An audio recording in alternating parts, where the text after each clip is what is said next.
What if I told you one rebellion in 586 BC changed the Bible forever? I'm Ramá, and I just witnessed Babylon crush Jerusalem. For nearly 4 centuries, the ancient world basically accepted as fact that Jerusalem, and specifically the Temple of Solomon, was absolutely 100% untouchable. The prevailing mindset was that the divine presence would simply never allow a foreign army to breach those walls. No way. But in 586 BC, the unthinkable actually happened. The city didn't just fall. It was systematically dismantled by an empire that treated warfare like a dark, highly calculated science. To really grasp what went down, we have to understand the massive disconnect between two totally different views of Jerusalem at the time. On one hand, you have the biblical view. For the Judeans, the temple wasn't just some building. It was literally the physical intersection of heaven and earth. As long as it was standing, they felt invincible. But then, you have the geopolitical view. To the empires of the ancient Near East, Judah was just this tiny, annoying vassal state, uncomfortably squeezed right between two massive superpowers, Egypt to the south and Babylon to the north. The Judeans were basically banking on divine immunity while completely ignoring a very grim geopolitical reality. And that dangerous disconnect? That's the thread we're following through this entire story. Section 1. A Fatal Gamble. Geopolitical Missteps. Tracing Judah's downward spiral is honestly like watching a train wreck in slow motion. It really starts in 609 BC when the good King Josiah is killed by the Egyptians. Suddenly, Judah is just a pawn on the board. Then, in 605 BC, Babylon absolutely crushes Egypt at the Battle of Carchemish, making them the undisputed heavyweight champion of the region. By 597 BC, after a pretty foolish rebellion, the Babylonians lay siege to Jerusalem, deporting the king and all the intellectual elite straight to Babylon. To keep things quiet, they install a puppet king named Zedekiah. But as we'll see in 588 BC, Zedekiah makes a move that dooms his city forever. So what does King Zedekiah do? He makes a catastrophic miscalculation. He breaks his solemn oath to the Babylonian emperor Nebuchadnezzar.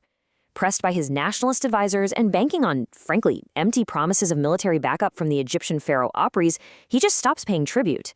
And incredibly, he completely tunes out the prophet Jeremiah, who was desperately warning everyone that the Egyptians were not coming to save them, and that they just needed to submit. Zedekiah really believed Jerusalem's divine status would somehow shield them from real-world consequences. By rebelling, he didn't just break a treaty, he practically invited the apocalypse right to his front door. Section 2. Babylon's War Machine, an Unstoppable Force. 180,000. Just let that number sink in for a second. That is the estimated size of the highly trained, incredibly lethal army that Nebuchadnezzar unleashed. We're not talking about a disorganized raiding party here. This was the most advanced military force the ancient world had ever seen, marching directly toward a city that had vastly overestimated its own defenses.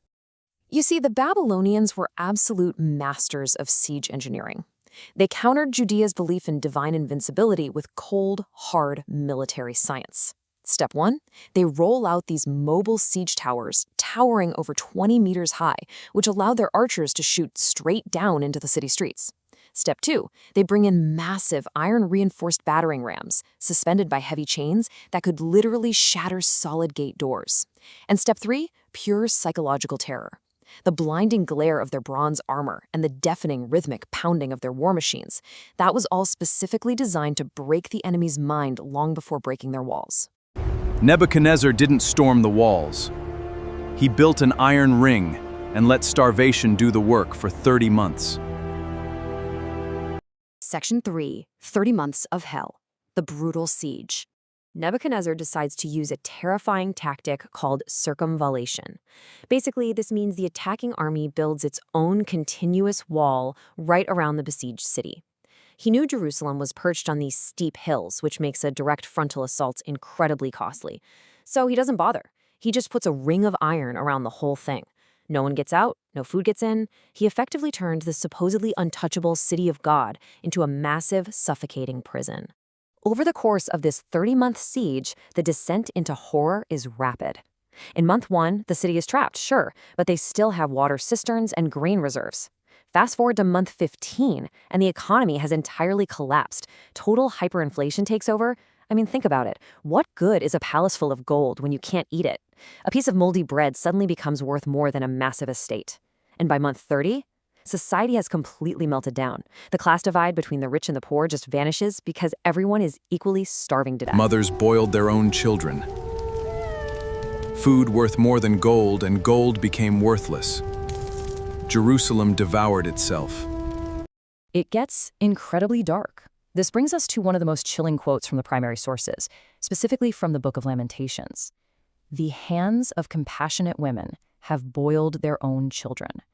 The crucial takeaway here is that Nebuchadnezzar's primary weapon wasn't the sword at all. It was famine. Starvation drove the population to absolute madness, breaking the very core of their humanity before a single Babylonian soldier ever even set foot inside the city. The grim reality of siege warfare completely shattered any lingering expectations of a divine rescue. Section 4. The Breach and Flight. Escape to Jericho. After 900 agonizing days, the Babylonian engineers finally find a weak point. The physical wall is breached in July 586 BC. And what does King Zedekiah do in this crucial moment? He abandons his people. Under the frantic cover of darkness, he and his elite guard manage to slip out through a gap near the king's garden. But fleeing on foot, starved and terrified against the fastest cavalry in the ancient world, it was entirely useless. He's rapidly captured in the plains of Jericho. His guards scatter, and the king of Judah is left all alone in the dust. After 900 days, the northern wall finally shattered. Babylon poured in like iron flood. Zedekiah watched his sons been taken away. Then they blind him. His last memory, the death of his legacy. Section 5. Cruelty at Riblah. A sadistic punishment. Now, Nebuchadnezzar didn't just want to execute Zedekiah. He wanted to absolutely destroy him from the inside out. The punishment at Riblah was a masterclass in sadistic psychology. Step 1. He forces Zedekiah to watch as his own young sons, the entire future of the royal bloodline, are executed right in front of him. And step 2, the very moment the last body hits the ground, Babylonian soldiers gouge out the king's eyes. So Zedekiah was left alive, chained in absolute darkness. By blinding him exactly at that moment, Nebuchadnezzar ensured that Zedekiah's final visual memory, the one playing on a loop for the rest of his life in a Babylonian dungeon, was the death of his dynasty. It was a brutal physical blinding that perfectly and tragically mirrored the spiritual and political blindness that led him to rebel in the very first place. Section 6. Ashes and Archaeology. Erasing a City. About a month after the breach, Nebuchadnezzar's captain of the guard, Nebuzaradan, arrives to do the dirty work, and he treats the magnificent Temple of Solomon like a scrapyard. He smashes the massive, iconic bronze pillars, Jachin and Boaz. He breaks down the colossal 44,000-liter bronze sea just for the scrap metal. They loot all the solid gold candelabras and the sacred vessels, and then the final blow. They set the ancient Lebanese cedar on fire. The heat was so intense, it literally melted the gold, sending it flowing deep into the cracks of the stone floor.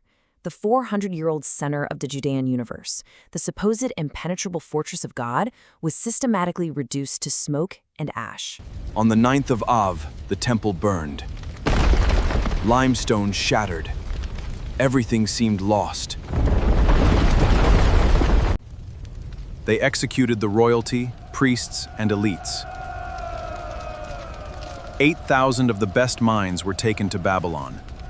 When we take a step back and compare the aftermath, it's really striking. On one side, look at what was destroyed: the physical temple, the entire Davidic monarchy, and those impenetrable city walls. They're gone. But look at what actually survived: the sacred texts, the people themselves who were marched off into exile, and, importantly for us today, the archaeological burn layer. This is the exact moment where history pivots. We go from a physical, geographical kingdom to an exiled people. And the crazy thing is, this isn't just an ancient text we're reading, it's hard, verifiable science.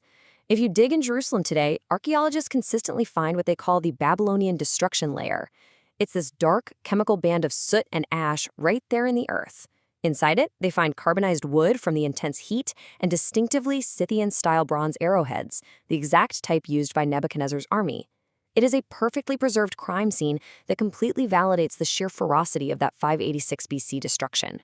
Archaeologists still find this thick layer of ash and arrowheads from exactly 586 BC. Scientific proof? Nebuchadnezzar thought he destroyed them. Instead, he created a portable faith that would survive anywhere. Which really brings us to the massive grand irony of 586 BC. By burning down the physical building, Nebuchadnezzar accidentally ensured the survival of the very culture he was trying to wipe off the map.